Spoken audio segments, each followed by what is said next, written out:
Here we go.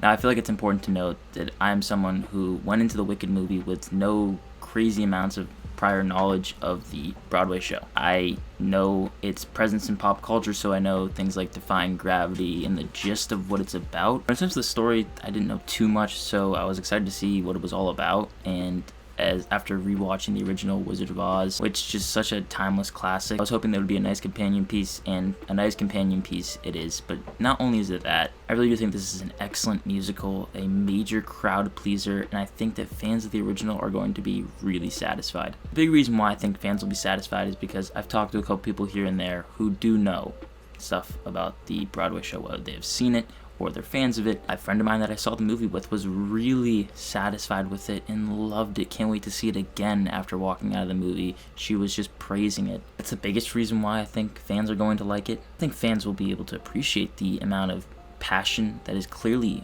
on display here. The film is directed by John M. Chu, who did In the Heights, which is a movie I loved from 2021, and he continues to prove himself as a filmmaker, but especially a filmmaker behind musicals and how he directs them. It's no easy task taking on a big story like this one that has a lot of fans, and the story itself is grand and it tackles a lot of years, and especially just the world of Oz. It's so big and there's so much to it, and I really think that he does the story justice. You're thrown right into the world of Oz. It's a fantastical world that you do not mind at all spending nearly 3 hours in. And it's a world that I want to return back to as soon as possible. There's one moment that I know fans of the original show will be swooning over, and rightfully so, and I think that just goes even further to why I feel like it's paying respect to it, but it's also passing the torch to a newer generation of the show. Someone like me who isn't really familiar with the Broadway show but is now seeing the film adaptation. Speaking of passing on the torch, I think the two lead performances from Cynthia Erivo and Ariana Grande are superb. These are two highly coveted roles, especially for people that are fans of music. Couldn't have been more perfect casting. They completely encapsulate each of the characters. In the performances and in the writing, you find yourself really caring for them. Ariana Grande has this silliness that I know from all the way back into the Victorious days. She carries that into Glinda, and then you have Cynthia Erivo carrying the strong and powerful nature of Elphaba. And that's specifically a character with a lot of depth, and I think that she carries it with grace. Just exceptional work, and I think that really what surprised me, especially about the story of Wicked, is how timely the messaging is for standing up for yourself, rising above the hate around you, standing up for what you believe in, and standing up for those who don't necessarily have much of a voice. It's genuinely emotional stuff. There are many thematically rich pieces to the story here that I wasn't expecting. Just moments to really chew on, and that just surprised me. There are a handful best of the year moments in Wicked, and most of them are due to how emotional they are. Defying Gravity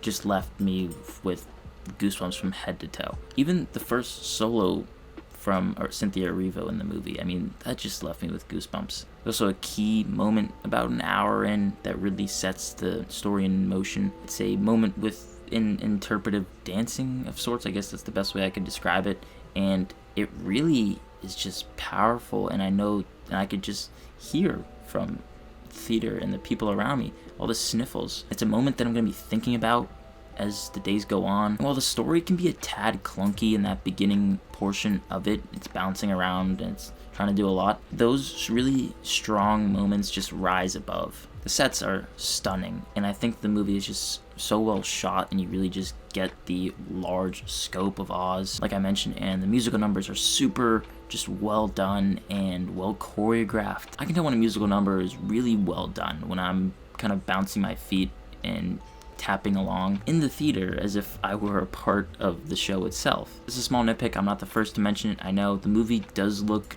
noticeably bad in some sequences. Now, to a general audience member, I don't know if that's going to be the biggest of deals. I honestly don't think it will be. But to someone like me who picks up on that, the lighting is just entirely off and overexposed. I also think the movie slows down just a bit in the middle. There are even some moments I found to be just a tad silly, but the more that I thought about it, the more that I understood their purpose and I understood the approach. I mean, it's a fantastical world. There are going to be some silly things here and there. I mean, monkeys can fly. there's not much you can complain about. But at the end, like I mentioned, I was just totally swept up in it, and I can't wait to see what part 2 has in store. I know I found it to serve as a really great companion piece to the original movie, answering some questions. There are still some questions that I have, and I'm sure will be answered in the sequel.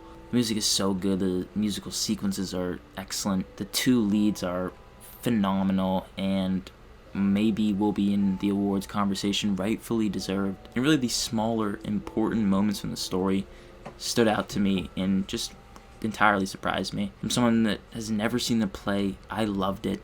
I'm going to give Wicked an A-, and I would highly recommend going to see this one in the theater. It's well worth your time this holiday season, and I think that it really does justice to the source material. I want to thank you so much for watching this review, and as always, look forward to more content coming soon. My name is Ben, people call me Meter, and I'll see you guys in the next one.